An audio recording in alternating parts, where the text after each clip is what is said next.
Hello and welcome to this video tutorial on finding your way around the new onboard Android on the TouchIT Y series interactive LED. If you're familiar with Android tablets, Android cell phones, then you're going to have no problems with getting to grips with the onboard Android on the LED. It works in almost exactly the same way. So here we have the home screen. We've seen the previews before in other tutorials of our input sources and how we change between the two.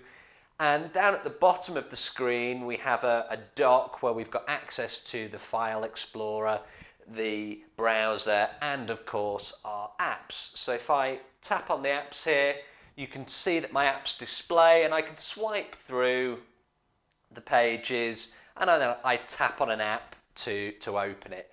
I've also got access to my settings menu, which if I tap on that, my settings will open. And to get out of any of these menus, I'm going to need my swipe menu from the bottom of the Android screen, and I'm just going to hit the back button. So it's exactly the same as on a tablet or on a cell phone. So I've opened some apps. To see what I have open, I swipe up and I tap on my icon there, and I can see that I've got a browser open, I've got the contribute annotation app, and I've got my settings. To close any of these applications, I simply drag left to right and that application will close.